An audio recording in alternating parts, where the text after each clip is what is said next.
नमस्कार, म रुद्र शर्मा। आज तपाईलाई एउटा अभ्यास गरेर तपाईलाई म बताइरहेको छु, जुन चाहिँ अभ्यास प्राणायामको अभ्यास। प्राणायाम मतलब हाम्रो प्राणको प्राणको हाम्रो आयु बढाउनु।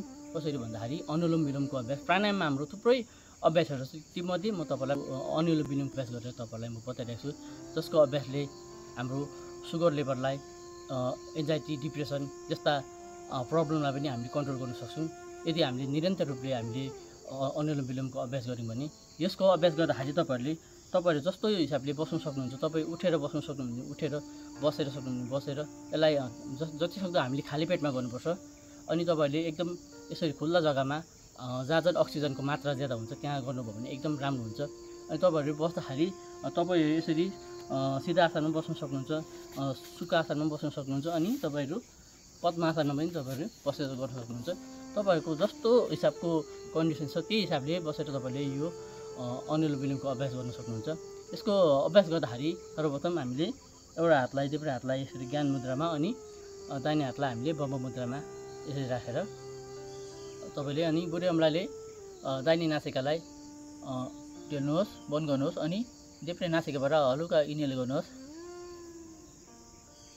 अनि फेरि हामीले देब्रे नासिकालाई बन्द गरेर दाहिने नासिकाबाट कार्बन डाइअक्साइडलाई एक्जिट गर्छौँ। फेरि हामी त्यही दाहिने नासिकाले फेरि हामीले इनहेल गरेर देब्रे नासिकाबाट छोड्छौँ। यसको एक राउन्ड चाहिँ कसरी हुन्छ भन्दाखेरि हाम्रो दाहिने नासिकालाई हामीले बन्द गरेर देब्रे नासिकाबाट हामीले इनहेल गर्छौँ, अनि देब्रे नासिकालाई हामीले बन्द गरेर दाहिने नासिकाबाट छोड्छौँ। यो चाहिँ हाम्रो एक राउन्ड भयो। फेरि त्यस्तै प्रकारले हामीले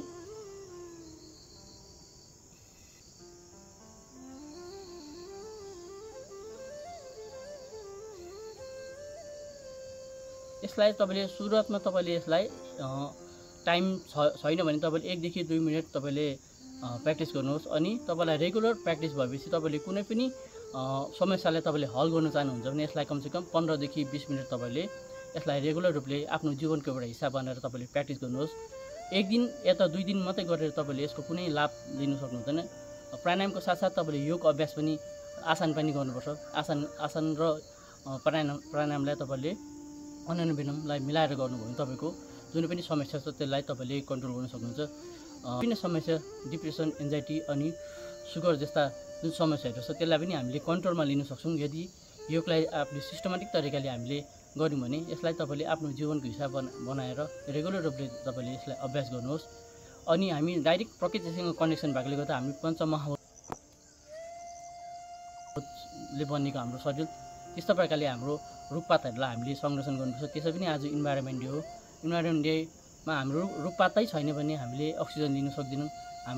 हामी छैनौँ भने फेरि रुखपातले कार्बन डाइअक्साइड लिन सक्दैन। यो आदान प्रदान चलिरहन्छ। त्यसले गर्दाखेरि हाम्रो ज्यादाभन्दा ज्यादा हामीले रुखपात संरक्षण गर्नुपर्छ, ज्यादाभन्दा ज्यादा हामीले रुखपात रोप्नुपर्छ। अनि तपाईँले यसको अभ्यास गर्दाखेरि यसरी खुल्ला जग्गामा जहाँ चाहिँ अक्सिजनको मात्रा ज्यादा छ त्यहाँ तपाईँले गर्नुभयो भने एकदम राम्रो हुन्छ। यस्तो प्रकारको यौगिक भिडियोहरू हेर्नु लागि तपाईले मेरो पेजलाई माया गर्नुहुन्छ भने फलो, शेयर अनि कमेन्ट गर्नु नभुल्नुहोला। नमस्कार।